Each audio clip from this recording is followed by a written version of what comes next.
Welcome back, fellow history and tech enthusiasts.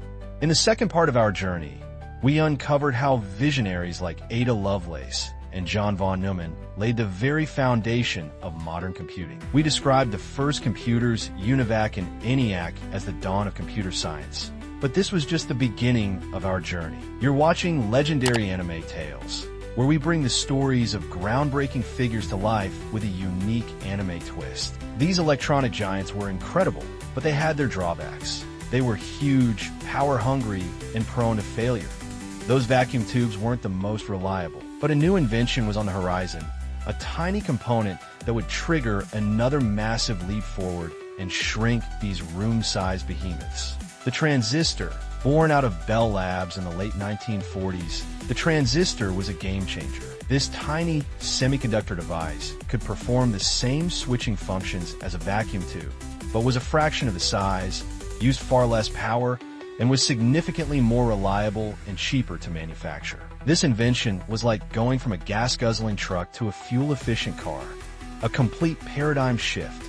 It paved the way for smaller, faster, and more affordable computers, setting the stage for the personal computer revolution we'll explore next. Trust me, you won't believe how quickly things started to shrink and how much more powerful these machines became. Okay, the transistor shrunk the computer, making it faster and more reliable. But the real game changer was when computing power started moving out of labs and big businesses and into our homes. Get ready for the personal computer revolution. In 1975, a company called MITS released the ALTAIR 8800. Now, this wasn't the sleek machine sitting on your desk. It was sold as a kit, and you had to assemble it yourself.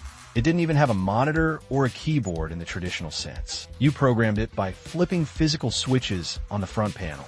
Yet, for hobbyists and tech enthusiasts, it was a revelation, the first affordable machine that you could truly call your own. It sparked a movement, a feeling that personal computing was within reach. Enter two young visionaries, Steve Jobs and Steve Wozniak. Wozniak, a brilliant engineer, designed a much more user-friendly computer, the Apple I. Unlike the ALTAIR, it came as a single circuit board and was designed to be easier to use. Jobs, with his keen eye for aesthetics and marketing, saw the potential to bring this technology to a wider audience. Their collaboration was the spark that ignited a tech giant. Then came the Apple II in 1977. This was a true game changer. It had color graphics, a built-in keyboard, and the option for a floppy disk drive for storage. It looked less like a science experiment and more like a product people could actually use. Suddenly, personal computers weren't just for hardcore hobbyists. They were finding their way into homes, schools, and small businesses. The idea of an app was still a ways off, but software like VisiCalc, the first spreadsheet program, showed the practical power these machines could offer. But hardware is only half the story. You need software to make these machines actually do things. Enter Bill Gates and Paul Allen, the founders of a small company called Microsoft. They recognized early on that the real value in personal computers would be in the software that ran on them. Their big break came when IBM, a giant in the mainframe world, decided to enter the personal computer market. IBM didn't want to build their own operating system from scratch, so they turned to Microsoft. The result was MS-DOS, Microsoft Disk Operating System. While not the most visually intuitive thing to use, hello, command line, MS-DOS became the dominant operating system for the IBM PC and its clones, essentially setting the standard for a generation of personal computers. This cemented Microsoft's crucial role in the PC revolution. They were providing the brains for the hardware. The rise of the personal computer wasn't just about new gadgets. It was a fundamental shift in how people interacted with technology and information. Suddenly, individuals had the power of computation at their fingertips. Students could learn in new ways. Small businesses could manage their finances more efficiently. And people could start creating and sharing information like never before. The PC democratized access to computing, empowering individuals, and laying the groundwork for the interconnected world we live in today. It was no longer just the realm of scientists and governments. The power was now in the hands of the people. But the personal computer was just the beginning. Imagine taking all these individual computers and connecting them together.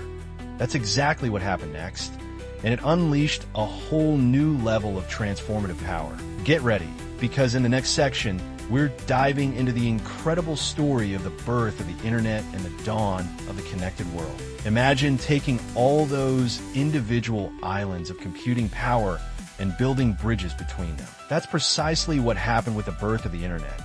A network of networks that would fundamentally reshape how we communicate, learn, and live. Get ready to witness the dawn of global connection. The seeds of the internet were sown in the late 1960s during the Cold War. The United States Department of Defense's Advanced Research Projects Agency, or ARPA, wanted to create a resilient and decentralized communication network that could withstand a potential attack.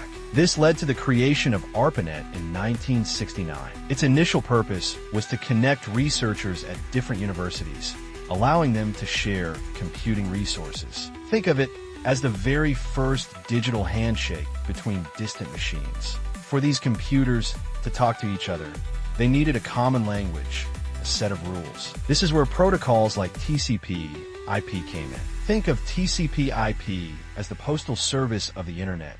TCP, Transmission Control Protocol, ensures that your data is broken down into packets and reassembled correctly at the destination, while IP, Internet Protocol, handles the addressing, making sure those packets get to the right place. These foundational protocols were crucial in making a global network possible. Now, while ARPANET laid the groundwork for the internet, it was a British scientist named Tim Berners-Lee who truly made it accessible to the masses. Working at CERN in the late 1980s, Berners-Lee envisioned a way for researchers around the world to easily share information. His solution?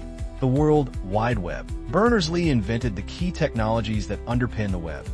HTML, the language used to create and structure web pages. HTTP, the protocol that governs how web browsers and servers exchange information. And the concept of the hyperlink, those clickable links that allow you to jump seamlessly between different pages. Suddenly, the internet wasn't just for sending emails or transferring files. It became a vast, interconnected library of information, accessible with a simple click. Transistors, early PCs, the web. And now, we're heading straight into the rise of AI. If you're loving this ride through tech history, hit like, subscribe, and tell me, which genius or invention hooked you the most? See you in part 4.